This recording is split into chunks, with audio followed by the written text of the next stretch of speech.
When a woman becomes the victim of violence, the first thing people usually ask isn't about the perpetrator. They ask about the woman. What did she do to end up in this situation? Today I want to talk about a case that really shocked me, the story of Maria Kovalchuk, a young Ukrainian girl who was seriously harmed in Dubai.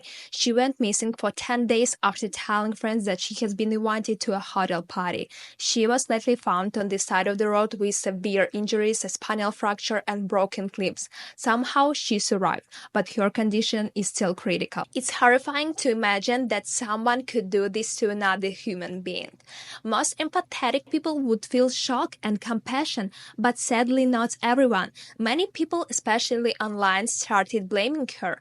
Like she was in the adult industry, she had an OnlyFans, she knew what she was getting into. And let me say this clearly, it doesn't matter what she did for work. Even if she was in that industry, that doesn't justify what happened. Even if a woman walks down the street wearing nothing, no one has the right to touch her. But somehow society still expects victims to be modest, to deserve compassion.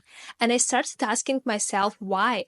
Like, why do people care more about the victim's behavior than the one who caused the harm? Freud once described something called the Madonna horror complex, a mindset where women are split into two groups. On one side, the Madonna, poor, modest, someone to love and protect. On the other side, the impure, sexual, independent, someone to use and discard.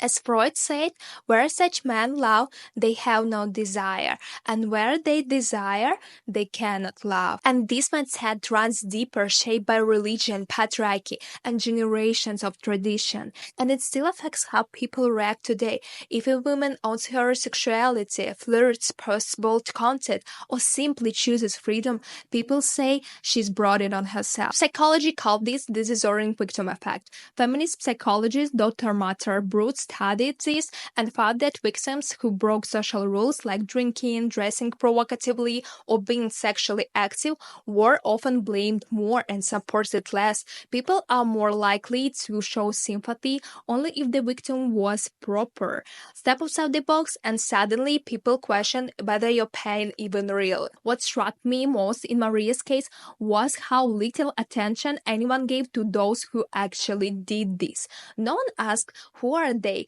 what kind of person leaves a girl bleeding on the street. Instead, the internet focused on her Instagram, her clothes, her job, and that's terrifying because when we pick apart the victim, the ones who caused the harm just vanish. And that's why I'm speaking up today. If we want change, we need to see these patterns and break them. If someone says she kind of asked for it, please speak up. Explain why that mindset is harmful, outdated, and wrong.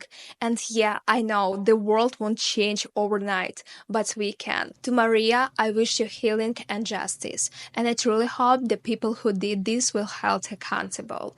And to every woman, if something terrible ever happens to you, it's not your fault. It never was. The blame always belongs to the one who caused harm. Thank you so much for taking time to watch this video and listen to such an important topic. If you want to share your thoughts or continue the conversation, I invite you to the comments. Let's talk about this together.